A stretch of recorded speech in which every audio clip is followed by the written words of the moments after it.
Good morning, everyone. Happy Monday. Today is Mindful Monday, and I really hope that you really incorporate these videos throughout this year, this fall, especially because we're all getting back to a new routine. Parents, students, I know many of us are going back to school in a very different environment, being virtual, and I just hope that these videos help you kind of de-stress and think about things, trying to put your life into perspective. I am a teacher myself outside of being a counselor. I'm Miss Pippin. Sorry, forgot to introduce myself again.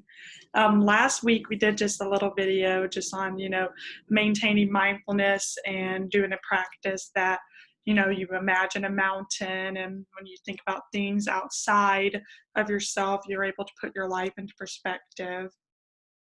Today, I get this article from this website that they email to me every now and then just to help me maintain my mindfulness practices.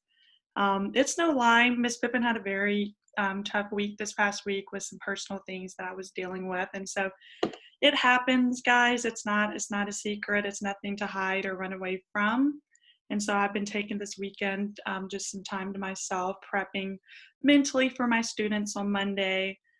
And I just want to share this article with you because I feel very overwhelmed. And today I'm going to use this day just getting ready and thinking about how I'm going to, approach my students virtually tomorrow. And so I want to read this article to you just a little bit, and then we'll just close out with some breathing techniques. I hope that works. Some breathing techniques, and just I'm going to kind of get you in a zone just for a minute or two, and you can carry that with you through the day. Okay, I'm going to share my screen.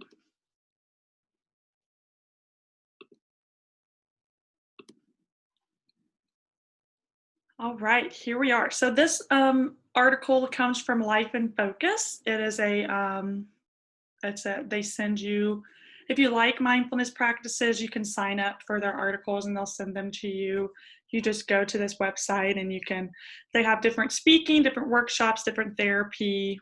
I really think this is something that has helped me, stay in the zone, stay in the moment. Okay, so the reason I like this is because I was feeling very overwhelmed this past week trying to maintain my ability as a counselor for Knowledge Quest and, practice getting ready for teaching next week in a very different environment, which is virtual. I know parents and students are feeling overwhelmed. It's okay to feel a certain way, especially with other things that might be going on in your life. And so I just wanted to bring this article and shed light on some things and how you can approach the feeling of being overwhelmed. So the first one is take small breaks throughout the day.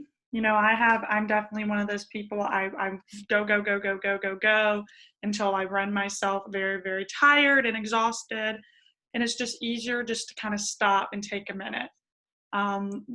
Set a schedule for yourself. I'll work for this amount of hours, break, another amount, break, just kind of set a tone for the day. I know Shelby County has launched a virtual setting, and there will be some breaks for students throughout, and I hope that that's something that can kind of set your mind at peace. As a teacher, I ain't a counselor, but a teacher with Shelby County Schools, I will try to incorporate that. I think most of us are going to need some breaks. I mean, we've gone being in quarantine in a very difficult pandemic that we're still in, going back to school.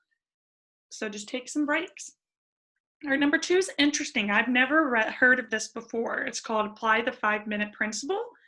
And so I'll just sum it up. It's, anything can be done in less than 5 minutes. So things that can be done in less than 5 minutes are things that you can do right away, and it kind of eases your mind. So for example, when I come home from a long day of work, I, as simple as just kind of, cleaning my room a little bit of the clutter, or cleaning my house of the clutter just a little bit, wiping down the counter, just doing something small that puts my mind at ease. It's just nice to gets rid of that sense of being overwhelmed because you've done something to put yourself at ease. And I think that's a great principle to apply. So, it says that feeling of being pulled in 1,000 different directions, focus on what can be done then and now. and then worry about the other things that can be done later. You know, I have a to-do list, you know, it's kind of embarrassing, but a to-do list right here, and what's in red can be done right then and there. I just try to figure out ways to maintain a to-do list. Yeah. Step outside the box of feeling stressed, the box of being stressed. You know, it's very easy to get caught into this, like, this you know, ability of like, I can't do anything else, I'm stressed. And I noticed myself this past week doing that. I was not stepping outside the box. I was sitting in my state of being overwhelmed, being stressed. And by the time it was, you know, time to go to bed, I was so exhausted. And I think it's easier to step outside that larger box, look up at the sky. We've talked about this before in other videos. Look at a tree, go for a quick walk, sit down, drink a cup of coffee, just do something away from what is stressing you out. And I think that is a perfect method of, you know, maintaining a sense of comfort in everything that has been going on. You know, 2020 is a year, everyone. I mean, I think all of y'all agree with me when I say it has been a year and we're not even done with it yet. And I just wonder, you know, it's so easy to get caught up in that feeling of being stressed. You know, 4 is hard to find.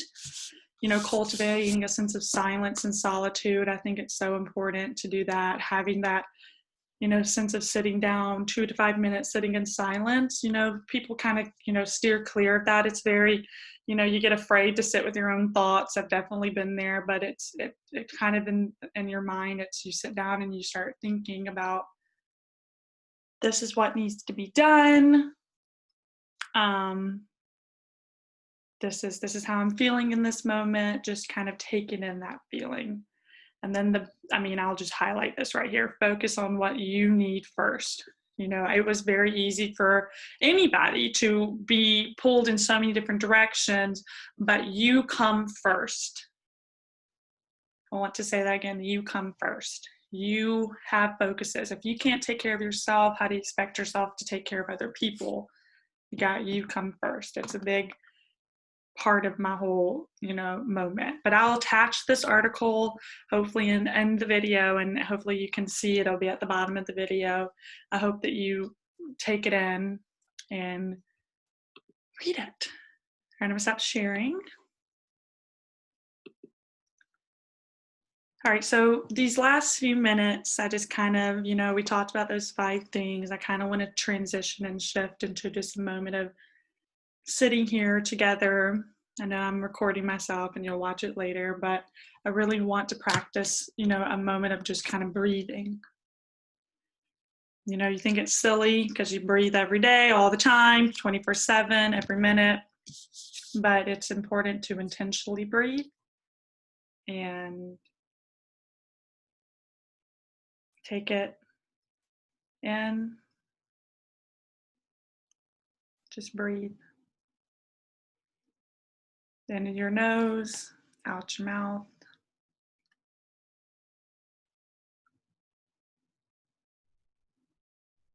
You know, it's no secret that this has been a really difficult year, and it's in some regard for many people. And I know it's going to be interesting going back to school tomorrow.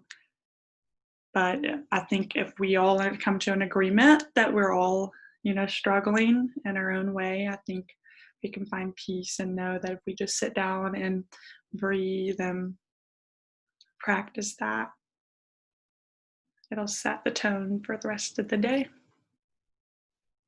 I'll see you guys next week.